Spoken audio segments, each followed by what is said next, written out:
something that's going on about investment, because you get to a point in the life of a man where you have to think about investing your money, investing your resources, investing your time into things that will earn you returns and good returns for the future. So one thing that came up is about investing in Africa as compared to investing in America or in the diaspora, wherever that you find yourself, right? Right now, we just want to focus on investing back home in Africa, if it's actually worth it, and the resources and the systems in Africa, if it supports investments, to get good returns on your money, value for money. Like a lot of us have been here, you work a lot, you make a lot of money, you have good life for yourself and your family and your kids out here, right? But sometimes you make some money, you want to go back home, you want to invest in some business to create jobs for people that are back home, to create jobs for the young youth in Africa, right? So you can make good returns. Some people have tried it, they've got good returns on their investment. Some people tried it and it's not been that successful. So what we want to talk about is that, is it worth it to really go back home to invest the money that you've made in the diaspora? That is what we're going to talk about. First of all, I'll start with my brother, David, preliminary, to tell me what he thinks about it generally. So we go from there. Well, so I'm a business student, and then I believe in a creation of wealth. I understand finance. I know what creation of wealth means. I know what is shared. So I'm just gonna. I believe you can invest in right out here in America, and then you can invest back home too. Especially, and I'm Pan Africanist too. So I'm just putting my financial education and my beliefs, ideologically, I'm putting them together. I'm a Pan Africanist, and then I'm a business student. So I believe investing here is good, but I think you as a black person or you African, it's also it's equally good, or I think you can do more when you invest back home. And then I'm gonna expatiate on what my points. Like as the show goes on, I'm gonna tell you more. If I tell you that I understood everything you said, especially because you haven't made your point clear as far as what you think about, but I'll come back to you. I'll come back to you. Just wait. Okay, cool. My brother Solomon here. I want you to tell me generally, right, your worldview of investing back home. Whether you have any experiences, right, about investing your money, your resources, your time into things back home in Ghana. That's where you're from, and what you think of it in general, the systems and the resources, if it supports investment back home, and whether you advise other people to invest back home. What I would say is I will never invest in anything that I don't believe in, and I have to be part of it, especially if it is in Africa, because back home the people don't have job. The very people that are crying out for job, you take your money out there, they're going to finish it for you. You have to be there, invest, and also monitor. That's one thing. On top of it, too, you have to understand the system. Over here, you can invest. If things doesn't go right, it doesn't go right. The government cannot come here and then say, because you are not voting for me or you are not on my side, this thing, I'm going to close your business. But it can happen in Africa. In Africa, true. They can just give you a tax that is way, way more than what you are even supposed to pay. Before I came here, I have a shop in Dansoman. How do I pay my taxes? They will just walk in there and then look at the shop and then tell you this is how much you have to pay. First of all, how did they know how I came up with my capital? Whether I borrow it from bank, whether I'm paying interest, how much I was paying my shop people or whatever, that doesn't come in. They just tell you how much you have to pay as a tax. And sometimes you have to go and negotiate with them. So this, if you're doing it back home, it's not something that you can predict or you can say for sure this is how the future is going to go. But over here, I'm not saying here is 100%, but there's the probability that you can invest here, and especially if you're going to live here for a long time. For the rest of your life. Family and everything. And not just family and everything, but you are also part of the investment. Here, you can see it. You can see what's going on with your investment. Back home, they are over there telling you, oh, you making this money, or bring this car, we can sell it like this. Up until you sell it there, that's what they will tell you. Oh, there's another car that came from China. It's even cheaper from this one. Now you. What if that person tells you that they're not gonna invest their money and their resources back home and monitor from here, but they're actually going to move there and stay there and monitor their investment from there? I will still tell you have to understand the system, because I'll use myself as an example. When I was there, I used to always go to Tema Harbor all the time. Okay. You go there, you bring your container and everything you have. The custom officer comes in and Tema Harbor, which is in Ghana. Yep. Mm-hmm. The custom officer comes in and tells you, this is the TV that I want, right? You say, no, this TV doesn't belong to me. It's for somebody. That is all you need to say. You are going to sleep there for the next day. Sometimes the trailer that takes the container, we pay for it. Let's say maybe $2,000. If you sleep there, you're going to pay $4,000. So now it's up to you to go and look for this officer and be begging. Now you want to pay bribe, but you are over here begging to pay bribe. So you can be there by yourself. If you don't understand that system, I still think it's not going to work for you. You think it's a bad idea to invest your money generally in Africa if you live out here in the diaspora? That's what I think. And not only that, even with family, you are investing so that your people do well. They don't understand how you came up with that money from here. All they think about is like, you live in America, you live in Germany, you live in Canada or everywhere, like you make that money. So first thing, and I always say this, I mean, it's funny, but this is how Ghanaians, most of them are trained. From in a primary school, you go there, you are stealing from your friends. You go to the junior high, you are stealing in the exams. You go to senior high. Now, you steal to rise exams, you pass. So now you become a big criminal because you already passed from there. So when you employ that person, they already know how to steal. So you trying to say all Ghanaians are thieves? Not all of them, but most of them. Majority of them. David, I want to know what you think. Now tell me what your general idea about investment back home. I disagree with Solomon 100%. I think he's buying into white ideologies. That's what I think. He's buying into what? White ideologies. Yeah. What he's talking about is pretty much and that with white supremacist ideas that I disagree with totally. I think if you're a black person, the best thing you have to do, if you want to do business, you want good returns on your investment, you go back home.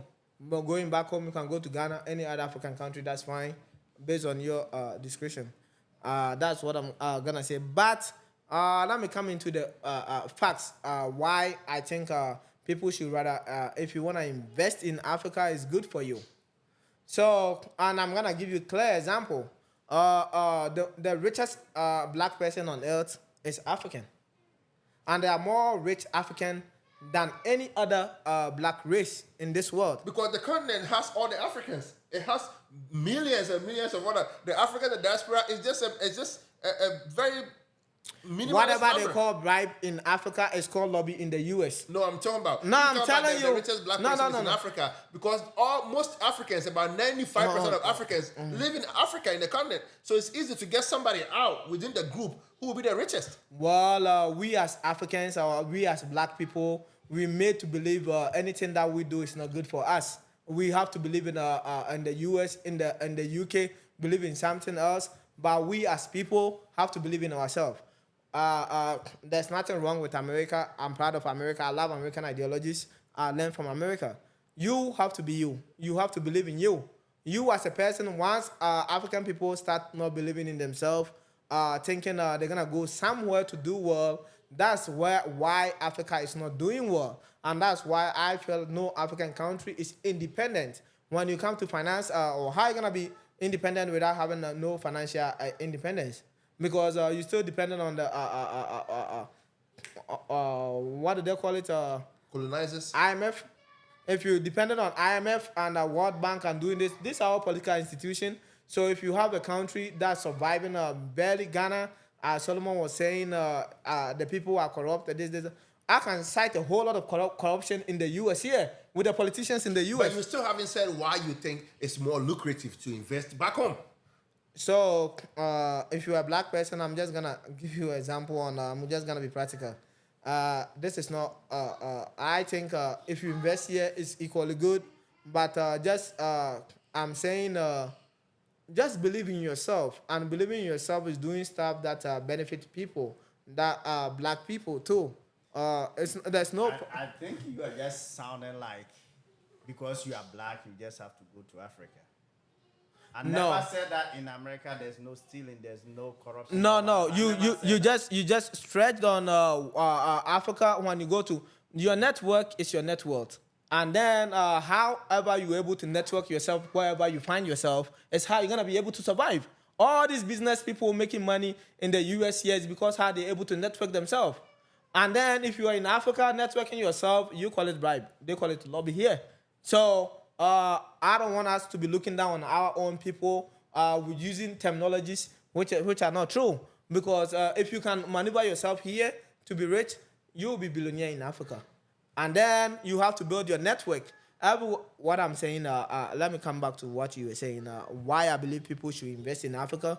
Don't just wake up and go somewhere to invest. Build your network. If you don't know the system, don't go there. In the US here, you cannot, all the billionaires, millionaires in the US, they know the system. They are very versatile with the system here. So people cannot be abreast with the system and have their network connections everywhere, right and left, everywhere they go and be successful. And you telling me the African can be successful in Africa. What are you trying to tell me? The African are going to be successful in Africa, and we believe in that. If you're African, if you want to go to Africa to do business, just make sure you know the system. The same way in the US here, you cannot do no business without knowing the system. How are you going to do? You don't know the system. What are you talking about? You think the systems in Africa support investment? It does a lot. How come all the major investments in Africa are done by Americans, Europeans, and this? But then when you go to Ghana, you have Anglo Gold, you have Nimon Ghana. All the biggest Melcom, all the biggest institutions in Ghana are owned by foreigners. So if it is not good in Africa So to invest there, when you say how come, let me tell you how come. Okay? If a white man open a company in Ghana and somebody steal from there, you fire them. If I go there and I open a company over there and the Ghanaians steal from me and I fire them, maybe I go to the same church with that Ghana guy. Maybe he's even close to my family, my wife, my this, my The that. chief. All this thing, and then the next day the chief is in my house. I bought my plot from that chief. if I don't bring this boy back to my shop, I'm gonna lose my land. So there's a different way that somebody who is a foreigner comes to Ghana get treated versus a Ghanaian who is there. But David is trying to say that how come there are still all these people in Africa who have made investments, right? And I think he a little, moved away from my topic, but my topic is about that people who are in the diaspora made money from the diaspora because in Africa it's hard to actually make the capital to invest. But people here in the diaspora, you're able to get the capital. But after you get the capital, going back home to invest, right? But how come all these people back home that he said that the richest black man is still in Africa, right? How are they able to survive in that system, make money through that system, and do well? Or I will tell him, when you go to Africa and you see somebody selling cassava and it's rich, maybe they are not selling cassava. there's something called the Stockholm syndrome. Black people having issues believing in them. That's not okay because the moment you don't believe in yourself, you can never do well in life. We have all the biggest institutions in Ghana being foreigners, and they are being successful, employing Ghanaians. But Ghanaians, they just want to tell you you are corrupt. But how do they open their business in Ghana? The same corruption you're talking about, they go through the same corruption. All the gold in Ghana being taken from Ghana.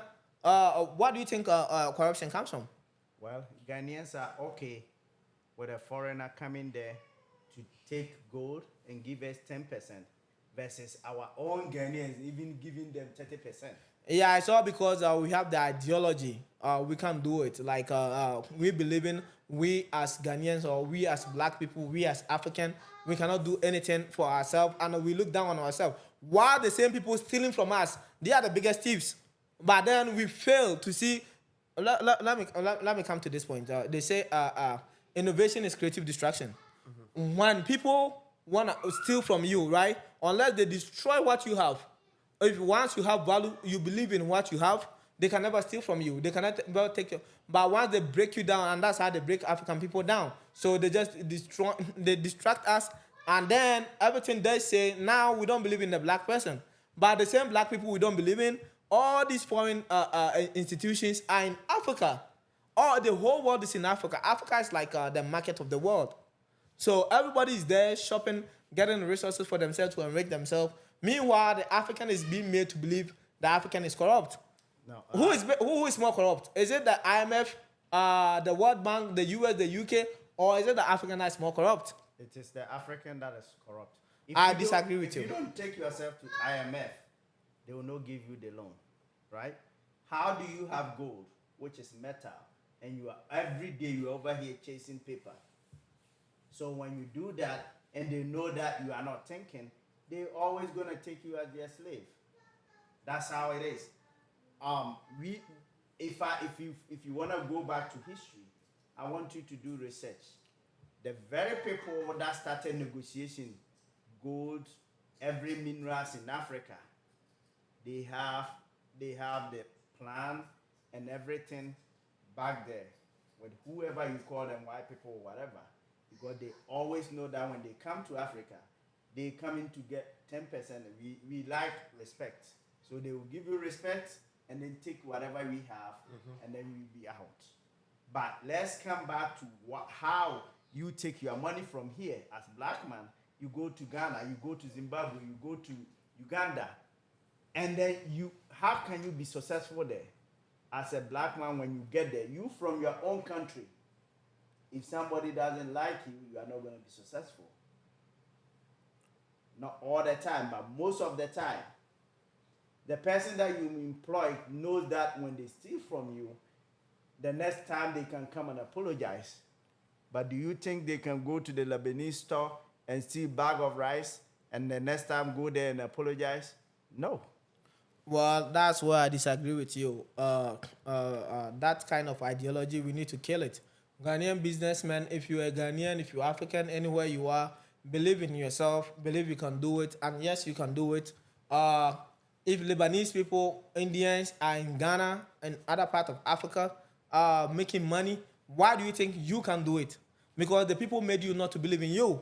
That's real world is shared. And if you understand wealth, it's just simple. It's just relating with your fellow people. And that's what is called wealth. Because if I'm buying from you, I'm buying from him, buy from me, we buy from each other. That's why we're creating wealth, economy of scale. We're going to do well. But then the person that doesn't want you to believe in yourself, Africa is seen as the dumping place for the whole world. With ideologies like the black person is going to steal from you. Indians, they don't steal. Which part of the world that they don't steal? The whole world here. Snowden, why is he in Russia? I don't know if he left Russia now. But what's going on in this world? People steal intellectual, they call it intellectual property. People are stealing espionage. People are stealing every day. So Africans don't steal as much as the Western world and the other part of the world. This is where I disagree with you. Over here, I never said that there's no thieves. They are. And they will even steal more. Here, they will even pamper them when they are stealing. But it doesn't mean that they are not going to punish you. But back home, you take your money there, your brother steal it. Now your mom's think like if you let them arrest your brother, you are the bad person. So this is where you're going to lose your money. This is where you're going to lose your capital. This is where I'm afraid to take my money back home, right? Versus over here. If somebody steal from me. Business come with risk. They hide the risk, they hide the profit. So, You think there's more profits back home than here? I think if there wasn't more profit back home, why are all these foreign institutions back home? Because they do so many things that they cannot do here. Because So if you they you pay- ended up saying the people that you calling you want to say they are more what do you say, less corrupt, they are more corrupt than us. That's what you're saying. No, that is not what I'm trying to tell you is Okay. if a foreign company goes to Africa and they commit a crime, they can commit a crime and go away. So When so they commit the same Anna, crime here, no, or you're gonna be internationally- okay. You're gonna be okay with that, and then you call the African corrupt, No, hold but on. the foreign This is- institution this they don't is have what no I'm saying. responsibility If towards they the community. commit the same crime here, even if it take 30 years and it comes to the notice, they're gonna get punished, right? But back home, So how many years has it taken though? Because we have the IRC, the International Red Cross, whatever. And we have all this World Why? Health. What have they've committed crimes? No, but they're always taking donations for Africa, but Africa problem seems never to be solved. So, So you're gonna blame them that they're taking donation for Africa, but they haven't used the donation to help Africa. well, it seems like The president who went for a loan of Alaji, what's that Alaji's name? The Alaji who used to debate in Japan. but really, But said No, just- they brought just if you do 40 billion to Ghana. no, So what I'm telling you is there's something about nationalism. I love the U.S. I love the U.S. so much, like the way they have good self-image. I love it. We Africans, we have to emulate that. The Indians, the Chinese people come here, they learn from that. The Chinese people not gonna ever look down on themselves, but we Africans, we quick to feel like we made it. We left where we were. We're here now. We don't belong to that place anymore. So, but other cultures come to the U.S., establish themselves back home. If you look at the history of China, they are people that made it from the U.S. David, let me ask you this. If you met somebody, and this is probably going to be the final question that will just wrap it up. If you met somebody who has $100,000 right now, and they said, hey, I'm looking for an opportunity to invest this money, you would advise them to send it to Africa to invest there. What I'm gonna say is, wherever you invest your money, make sure you are acclimatized with the system. You are abreast with the system. Don't invest your money anywhere you don't know. That's a friendly advice. You cannot have $100,000 in your hands and take it to Africa without knowing that. You take your $100,000 to Ghana without knowing the system. You joking? And then you bring your $100,000, invest in the US without knowing the system. You joking? Even in the US, you go to jail quick because you're gonna get sued. In Ghana, they might take your money and you go scot-free. What do you mean you're going to get sued? Well, in the US, it's not like in Africa. Whatever you invest in, if you really don't know what you're doing, it's a lot of rules and regulations here that the minimum thing that you do, you get sued. Let me go to my brother Solomon here. What would you advise somebody who said, I have $100,000 and I'm looking for a way to invest that money? I live here in Canada, I live here in the United Kingdom, I live here in Germany, I live in America. I'm thinking of investing back home in Nigeria. I'm thinking of investing back home in Cameroon. I'm thinking of investing back home in Tanzania. I'm thinking of investing back home in Togo. I'm thinking of investing back home in Ghana as compared to investing in wherever they're living at. What would you advise that person? first of all, if you have money, all I would say is that you look for financial advisors. If you live in America and you made $100,000 in America, probability of you making $200,000 here is greater than taking it to a land that you don't know what goes on. It's greater than taking it to Africa, where you can lose all that money one night, and then you cannot even trace it. The government will not even help you. The system will not even help you. But if you buy Bitcoin here and then your money goes into Bitcoin, how are you going to trace that money?